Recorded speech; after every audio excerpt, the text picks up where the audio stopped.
한국, 중국, 일본 세 나라만 비교해 보면 제일 특이한 게 숟가락이죠. 왜 숟가락을 썼을까? 다른 데도 썼을 가능성은 있지만 거기는 더 유지가 안 되고 다 사라졌는데 왜 한국만 숟가락 문화를 갖고 있을까? 그래서 우리나라에서 지금 숟가락 젓가락이 가장 그 원형적인 모습으로 잘 남아 있는 게 지금부터 한 1500년 전에 유물인 문영왕릉, 백제 문영왕릉 아시죠? 그 바로 뒤에 밥그릇과 숟가락 젓가락이 딱 있었어요. 그래서 지금 우리가 쓰고 있는 쇠젓가락하고 똑같아요. 크기도 굵기도 숟가락, 지금 우리가 먹는 숟가락 그 사이즈하고 거의 뭐 비슷합니다. 안녕하십니까? 우석대 교양대학의 조읍정 교수입니다. 중국인들이 고구려에 대해서 이제 재미있는 이야기를 기록하기 시작한 것이 후한서 그리고 삼국지, 그 동이전에 나오는 기록들이기 시작합니다. 삼국지 기록에 보면은 고구려 사람들이 무릎을 꿇고 절을 할 때 다리 하나를 편다, 또는 후한서에는 다리 하나를 이렇게 길게 늘여서 뭐 끄는 것 같은 모습을 하고 있다. 다른 데는 이제 예컨대 무릎을 다 모아서 꿇고 부복하는 중국적 의례를 하는데 고구려만 좀 독특하게 달리했다라는 그런 기록들이 나타나고 있습니다. 바로 그 기록에 연이어서 나오는 것이 고구려인들은 말 그대로 행보가 개주 모두 달리는 것 같다. 그러니까 어슬렁어슬렁 걷는 게 아니라 매우 빨리 걸었다. 그런 표현이 나오는 거하고 연결이 돼서 아무래도 고구려인들의 민첩함이나 뭔가 즉각 대응하기 위한 어떤 자세, 우리가 태권도에서도 그렇고 준비 자세가 있지 않습니까? 상대편이 느닷없는 공격을 할 수 있는 그런 거에 방어할 수 있는 그런 자세의 모습들, 그런 모습이 이 고구려인들의 특징적인 모습으로 중국인들에게는 하여간 좀 쟤네들 좀 특이해, 뭔가 댐빌려는 것 같아, 그런 느낌으로 기록이 됐던 것 같아요. 독특한 고구려인의 그 자세 가운데 중국인들이 가장 주목한 것은 준거라고 표현된 웅크릴 준자, 웅크릴 거자, 뭐 쭈그려 앉는 모습이 있어요. 그래서 고구려 애들은 뭔가 특이하게 앉는 게 예의 바르게 이렇게 다리를 모아서 무릎을 꿇듯한 장반다리 같은 형식의 그런 자세보다는 뭔가 엉거주춤하게 쭈그려 앉는 그런 자세를 한다라는 기록이 특이하게 고구려인의 어떤 자세로 나오는데 놀랍게도 이 자세가 고구려 고분벽화에도 나와요. 그래서 고구려 삼실총에 보면은 그 고구려 무덤 벽화 가운데 역사들, 아주 힘센 장수들이 그 무덤의 그 기둥이나 들보를 받치는 것처럼 하는 모습들이 있는데 그 자세가 딱 이 준거의 자세예요. 근데 그 자세는 그 당시에 수박기라고 해가지고 손으로도 치고 밀치고 하는 우리 씨름의 원형으로 얘기하는 그 자세 모습하고도 좀 유사한 것이 있고요. 더욱 놀라운 것은 이 자세가 그 용어 그대로 일본에 그냥 남아있어요. 일본 스모 아시죠? 일본 씨름. 그러니까 밀치기 하는 게 이제 스모의 기본형인데 스모할 때 상대편들이 서로 딱 이러고 웅크리고 모래판에서 그 엉거주춤 앉아있는 게 딱 준거 표현이고 또 일본의 그 검도에서도 대련하기 직전에 일어서서 확 달려들려는 그 찰나적인 상황의 모습으로 된 게 또 준거 자세예요.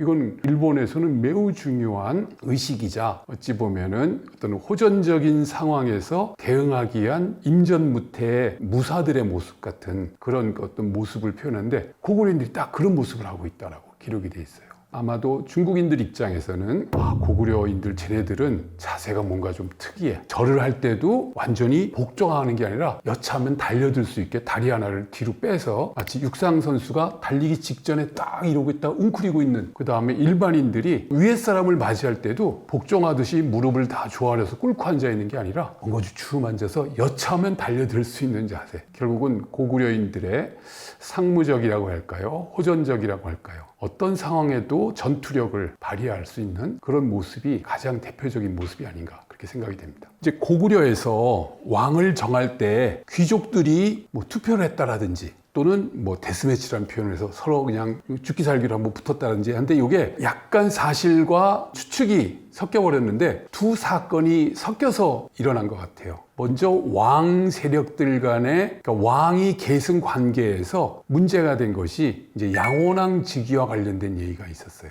말 그대로 고구려에서 그 후계가 정해지지 않고 왕이 죽고 나서 그 일본 서기 기록에 보면 희한하게도 세군과 추군이라는 두 귀족 세력 집단 집단들이 서로 왕을 옹립하기 위해서 집안끼리 싸워가지고 왕을 결정하려는 그런 사건이 발생했어요. 그래가지고 결국은 추군이 세군을 몰아내고 결국 왕위를 결정했다라는 그 옹립하기 위한 세력 간의 갈등 구조의 이야기가 하나 있고요. 그 다음에 연개소문이 할아버지 때부터 아버지를 거쳐서 말 그대로 망리지라는 최고의 어떤 지위의 통치자 권한을 유지하고 있었는데, 이게 귀족 간에 합의를 해서 돌아가면서 했던 건데, 할아버지, 아버지, 손자까지 이어서 하려니까 다른 귀족들이 야, 할아버지, 아버지, 저 손자까지 해먹은 거 이거 너무하는 거 아니야? 그리고 왕까지도 연개소문의 어떤 그 성정이 너무 강하고 강력한 권력을 휘두르는 것이 옳지 않다 싶어가지고 연개소문에게 천리장성을 쌓으라는 명분으로 중앙직에서 좀 밀어내려고 했는데,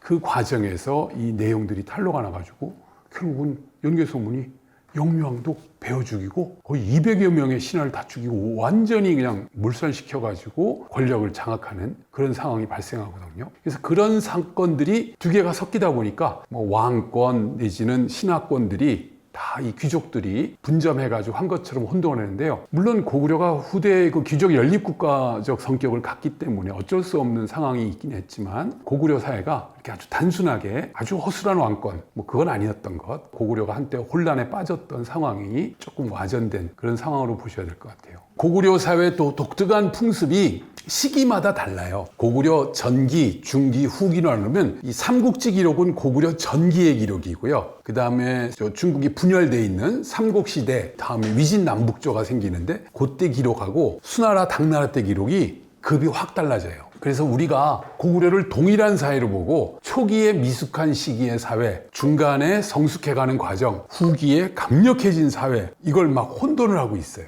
근데 이제 고구려 초기에 보면은 아무래도 좀 그 체제가 아직은 덜 마련됐을 때, 앞서 그 고구려가 막 맨날 싸우는 것 같고 뭐 웅크리고 뭔가 대들 것 같고 이제 그런 분위기는 초기 기록들이 나오고 있고요. 예컨대 고구려에 감옥이 없다, 죄인이 있으면 바로 그냥 거기서 편결해서 죽일 놈 죽이고 또 노비 만들 사람 노비 만들고, 그래서 감옥이 없었다라는 기록인데 사실 초기 기록은 맞았어요.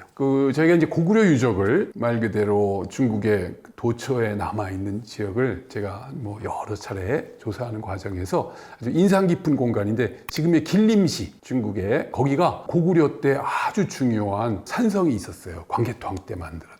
거기에 보면은 깊은 구덩이를 파가지고 던져놓으면 못 빠져나오는 거예요. 너무 이게 깊은 구덩이에서. 그런 원책 비슷한 수열 형식의 공간이 그 산성 안에 남아있거든요. 그래서 학자들은 그걸 고구려 무덤 아니야? 이제 그렇게 보는 사람인데, 그래서 초기에는 즉각 단호하게 처리를 했지만 후대로 갈수록 체제가 잡히고 감옥도 있고 그와 관련된 시설들도 충분히 남아있습니다. 고구려의 초기 상황을 기록하는 것 중에 하나가 아주 엄벌주의가 있어요. 그래서 고구려에서는 반역자는 태워 죽여요. 단칼에 목베 죽이는 건 인자한 거예요. 전쟁에서 패하거나 반역을 하면 단칼에 죽이지 않고 화형으로 죽이고, 그리고 도적질을 하면 뭐 10배, 일책 12법 뭐 그런 표현도 나오고 있습니다만, 아주 강한 중형을 하기 때문에 그게 무서워서 죄를 안 짓고 전투에서도 죽기 살기로 했던 것 같아요. 고구려인들이 살 수 있는 그 상황이 매우 척박해요. 고구려인들 그 기록에 보면은 농토가 적어서 거기는 이제 반농 반수렵 그런 사회입니다. 우리가 고구려 고분벽화의 그림을 보면은 죽은 세계에서 난 뭘 하고 싶을까의 어떤 희망사항을 벽화에 막 그린 거거든요. 대부분 사냥하는 모습. 그래서 고구려인들이 가장 좋아하는 사후에서 하고 싶은 게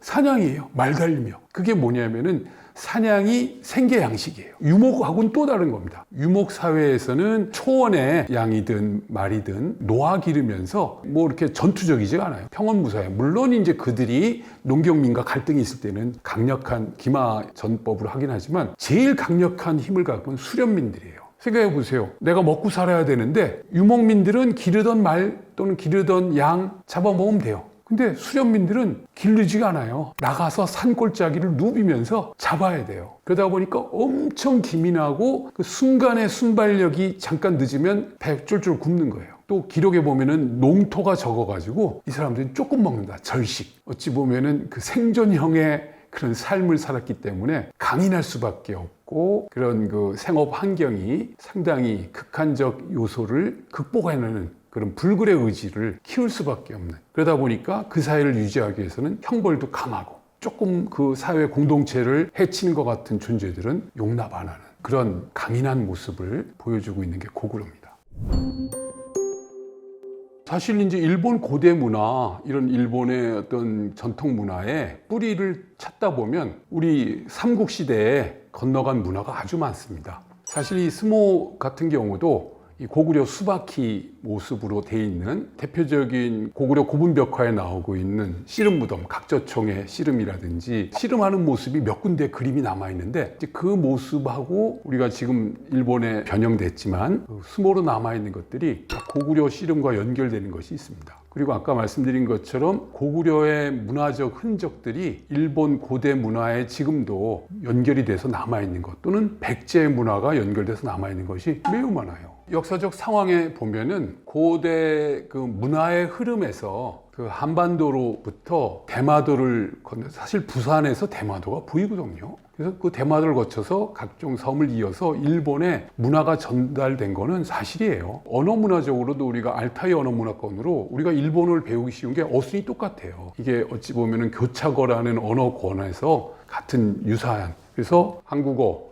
일본어, 만주어, 몽골어, 저 중앙아시아에서 터키까지 연결되는 거대한 언어 문화의 한 큰 알타이 문화권이 있는데, 그 맥락에서 단어만 좀 다르고 어순은 같은 거예요. 그런 맥락에서 우리가 일본어를 쉽게 습득할 수 있는 것처럼 그 언어적 그 동일 문화권의 큰 틀에 있고, 그다음에 혈연적으로도 특히 고대 야요이 문화라고 해서 일본에 기원전 한 4, 5세기, 요즘은 그걸 또 올리고 있습니다만, 그때 대거 금속 문화를 가진 그 한반도로부터의 많은 사람들이 쌀, 도장 문화와 함께 일본에 건너가서 일본 고대 문화의 원형을 만들어 놓습니다. 이건 뭐 누구도 부정할 수 없어요. 그래서 선진 문물이 청동기, 철기 시대 대거 이동을 하고, 그 다음에 또 삼국시대 많은 문화가 갖고, 그 안타깝지만 삼국의 항쟁 과정에서 백제, 고구려가 붕괴되자 수많은 백제 고구려인들이 또 대거 일본으로 옮겨가서 일본 고대 문화의 원형 뿌리, 심지어 그 황실과도 연결이 되고 그 다양한 그 양상을 보여줬기 때문에 일본과 한국의 고대 관계는 매우 가까운, 한반도에 발달된 아주 귀족 문화, 이런 것들이 일본에 대거 연결되고, 특히 도장 문화와 금속 문화를 전달해 줌으로써 일본이 독자적인 고대 문화로 나아갈 수 있는 기틀을 제공했다. 그런 맥락의 인식은 아주 기본입니다. 그 독도는 우리 땅 노래 잘 아시죠? 자, 거기에 나오는 신라장군 이사부 지하에 솟는다, 그 표현 아세요? 그 독도가 우리 땅이라는 역사적 증거의 중요한 근거가 신라장군 이사부가 우산국을 차지하면서 신라 땅이 됐다라고 우리가 얘기하는 거 잘 아시죠? 신라장군 이사부라는 사람 이름은 무슨 뜻일까요? 이사부라는 존재가 보면은 그 달을 이자에 그 다음에 이 저거 하는 지시대명사 사자에 지압이 붙자, 달은 저 지압이, 뭐 이런 식의 뜻으로 굳이 해석을 하자면, 근데 놀랍게도 삼국사기에 이사부의 다른 이름이 또 있어요. 이사부는 일반적으로 불렀던 이름이고요, 이사부가 무슨 뜻인가를 쓴 이름이 있어요. 그게 뭐냐면 태종공이에요.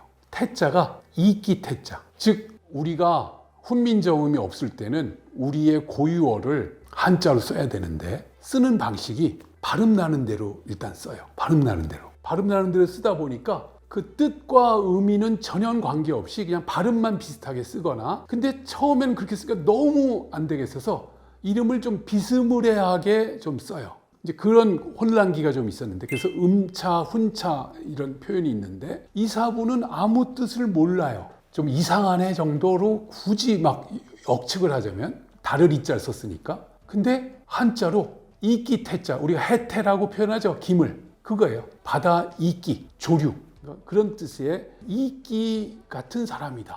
근데 이끼의 원래 이름이 이스예요. 이스. 부는 존칭어니까 무슨 뜻일까요? 바위에 이끼 같은 게 막 붙어 있다고 봐요. 얼룩덜룩하죠. 얼룩덜룩이야. 얼굴에 곰보가 있어. 여러분 예전에 천연두를 앓게 되면 치사율이 50%예요. 앓는 순간 반은 죽고 반은 살아남아도 온전치가 못해. 얼굴에 수포가 생겨서 이게 그대로 곰보가 돼서 얼굴 전부 곰보딱지 됐다가 움푹움푹 파인 얼굴. 제 추측상 이사부는 어렸을 때 천연두에 걸렸다가 곰보가 생긴 이상한 애, 얼굴에 이끼 핀 애 같은 그런 존재가 아닐까 싶어요. 결국은 우리 이름 짓기 방식은 쟨 얼굴 이끼 핀 애 그런 식의 이름이 중국적 예제 질서 속에서의 족보 체제가 들어오고 가문 중시하는 게 되니까 학렬 따지고 아버지 이름 따지고 그런 것이 되면서 우리가 중국식 이름으로 다 바뀌었어요. 거칠부 아시죠? 이 거칠부는 신라 장수인데 고구려에 가서 간첩으로 고구려 갔다가 고구려의 그 불교 승려도 모셔오고 나중에 신라 국사 만드는 아주 중요한 장수이기도 했는데 그 사람 이름도 다른 뜻 글자로 황종공이라고 써 있어요. 황자가 거칠 황자, 누를 황자가 아니라 거칠이야. 그러니까 얼굴이 완전 우락부락 해가지고 그냥 거친 존재였나 봐. 저 거친 놈, 저 우락부락하네. 그래서 이름이 우리 표현대로 하면은 거칠부라는 걸 거할 거자 7칠 또는 그 57 이런 식의 7자를 써가지고 거칠 부는 이제 존칭이 거칠하네, 거친 놈. 근데 그게 거칠 황자로 딱 써 있어. 황종공. 이런 식의 이름이 알고 봤더니 인디안식 이름하고 연결돼요. 여러분 인디안들 이름 짓는 거 잘 아시죠? 늑대와 춤을 영화 아시나? 거기 나오는 것처럼 발로 차는 새 9마리의 늑대 등등등 있듯이 그 사람의 특징을 한마디로 딱 같이 해서 아유 저 이상한 이끼 핀 놈, 거친 놈. 우리 옛날 노비들 이름 배워보면 날뛴네 별의별 게 다 있어요. 그런 식의 직설화법적 이름 짓기 방식이 우리의 원형적 이름이었던 것 같아요.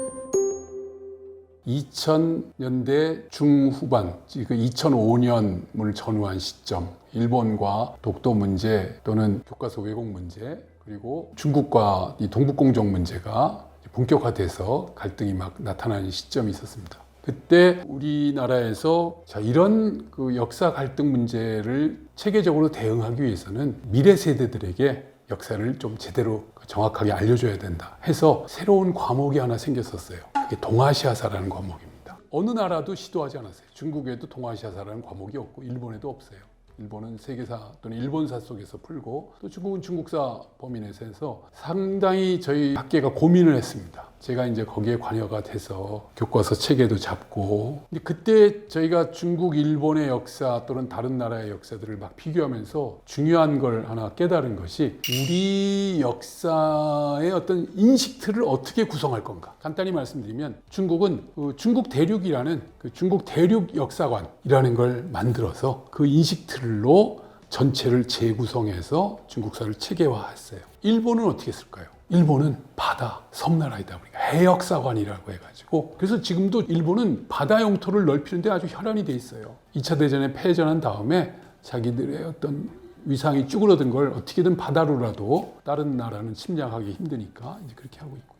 자, 그럼 우리는 어떻게 해야 되는가? 여기서 이제 딜레마 내지는 우리가 그동안 우리 역사를 어떻게 봐왔는가에 대한 고민과 어떤 재구 과정이 좀 필요했습니다. 놀랍게도 우리 역사 무대는요, 우리가 구성하고 있는 역사체를 연결지으면 나와버려요. 고조선, 부여, 고구려, 발해, 백제, 신라, 가야 이런 식으로 연결된 걸 쫙 구성해보면 한반도와 요동반도, 만주 지역까지가 우리 역사의 어떤 원형적 공간으로 4,000년 이상을 유지했었던 겁니다. 최근 고려조선 현대에 오면서 한 1000여 년의 역사는 안타깝게도 한반도권으로 좀 축소가 돼서 우리는 우리 역사 무대를 설명할 때 자꾸 한반도에서 최고하고 우리 스스로를 축소시키는 잘못된 표현. 심지어 무슨 학원에서 강의하시는 분이나 우리 역사를 설명하는 분들 당연하게 한반도를 압록강, 두만강을 우리가 넘지 못할 마의 장벽인 것처럼 그려놓고 설명. 이게 절대 잘못된 거예요. 이 반도사관적 일본이 심어놓은 잘못된 인식 구도를 아무 고민 없이 그렇게 하는 거 여러분 절대 그렇게 받지 마십시오. 그러면 고조선, 고구려, 발해 다 날아가는 거예요. 중국의 어떤 의도에 싹 넘어가는 겁니다. 넉넉하게 한반도, 요동반도, 산동반도, 일본 열도 다 그려서 동북아 전체를 놓고 우리가 우리의 그 시공을 바꿔가면서 그렇다고 그 영토를 우리가 찾자는 게 아니에요. 우리의 원형질의 영역이 그랬으니 거기에 특성과 내용을 보자는 거죠. 그럼 그 공간이 어떤 특성이 있는가 봤더니 먹고 사는 문제의 공간이 거기서 다 나와요. 동아시아 세계에서 농경 문화도 있죠. 전작, 밭농사 문화도 있죠. 유목, 목축적, 부여가 마가우가 저가구가 이게 다 목축적 성격이거든요. 고구려인들 맨 사냥하죠. 그래서 수렵 문화, 목축 문화, 농경 문화, 해양, 어로 문화, 동북아의 모든 먹고 사니즘의 생계 양식의 내용성을 다 갖추고 있는. 그래서 여기서는 어찌 보면 융합 유럽의 결합체예요. 대륙만을 강조하고 바다만을 강조하는 게 이것을 양립시키고 그걸 조화롭게 균형감 있게 만드는 그런 동아시아의 융복합 문화의 핵심이다. 한국, 중국, 일본 세 나라만 비교해 보면 제일 특이한 게 숟가락이죠. 왜 숟가락을 썼을까? 다른 데도 썼을 가능성은 있지만 거기는 더 유지가 안 되고 다 사라졌는데 왜 한국만 숟가락 문화를 갖고 있을까? 근데 제가 최근에 자료를 쭉 보고 정리하다 보니까 우리는 숟가락만 썼던 게 아니에요. 저 수렵 유목민들은 도자 문화라고 해서 고구려인들이 칼도 썼어요. 식사용도. 우리는 아까도 말씀드렸지만 수렵 유목적 그 문화도 갖고 있고 숟가락 문화도 갖고 있고 이거는 국물을 떠먹어야 되는 거거든요. 그러니까 국물 문화를 갖고 있는 문화권이 있어요. 그건 어디서 많이 유행할까요? 바다 문화적인 요소가 강해요. 신석기 시대 이래로 많이 잡는 게 바닷가 강가에서 어패류들 가장 손쉽게 만드는 게 저 조개거든요. 조개 어떻게 먹습니까? 토기에 넣어서 물로 끓여 먹으면 그 국물 너무 아깝잖아요. 그러니까 우리나라가 탕이 국밥이 유명하죠. 마라탕이나 그런 거 외에는 중국은 다 볶음 요리예요. 그러니까 긴 젓가락. 일본은 주로 어떤 걸 많이 먹을까요? 일본도 쌀밥에 물론 어류들도 먹죠. 고기들도. 그래서 이제 젓가락 문화가 많은데 생각보다 우리나라처럼 그런 찌개, 국, 국물 있는 음식이 많지가 않아요. 생각보다 우리가 훨씬 많습니다. 그래서 이 숟가락이 갖고 있는 독특성, 젓가락은 공유하고 있고 우리의 식생활 문화가 아까 우리가 그 동북아에서 모든 생계 양식을 다 포용하고 있다는데 칼도 썼고 젓가락도 썼고 이건 곡물류. 우리가 초기에 많이 먹었던 그 곡식은요 쌀이 아니라 좁쌀. 그걸 먹으려면 사실 젓가락으로 힘들어요. 숟가락으로 퍼먹어야 되는 것도 있고. 하여간 여러 가지 요소예요. 국물적 요소, 식사 곡식의 재료 그런 것들과 다 연결이 되어 있습니다. 그래서 우리나라에서 지금 숟가락 젓가락이 가장 그 원형적인 모습으로 잘 남아 있는 게 지금부터 한 1500년 전의 유물인 문영왕릉, 백제 문영왕릉 아시죠? 그 문영왕 그 무덤에 처녀분이 이제 따졌을 때 맨 앞에 진묘수라는 복돼지 같은 짐승이 딱 찍혀 있고 그 바로 뒤에 왕과 왕비의 매직권 형태의 아주 특이한 묘지가 있는데 그 바로 뒤에 밥그릇과 숟가락, 젓가락이 딱 있었어요. 그래서 지금 우리가 쓰고 있는 쇠젓가락하고 똑같아요. 크기도 굵기도 숟가락 지금 우리가 먹는 숟가락 그 사이즈하고 거의 비슷합니다. 그다음에 왜 젓가락도 하필이면 그 쇠젓가락으로 갔을까? 사실은 우리의 금속 문화가 청동기라든지 여러 주조 문화가 매우 수준이 높았던 걸로 보여요. 청동기 시대에 나오는 유물들 보면 그 정교함이라는 건 좀 비교하기 힘들 정도예요. 아마도 우리에게 뛰어난 어떤 재련술이나 어떤 그 금속 가공술이 있었기 때문에 그리고 그런 어떤 식생활과 이게 또 제사적 요소에 사용되는 요소도 있기 때문에 이런 다양한 수요와 어떤 목적성이 결합이 돼서 최고 수준의 숟가락, 젓가락 그것도 그냥 쇠젓가락이 아니라 황동이나 은 이런 식으로 그렇게 만들어냈던 것 같아요.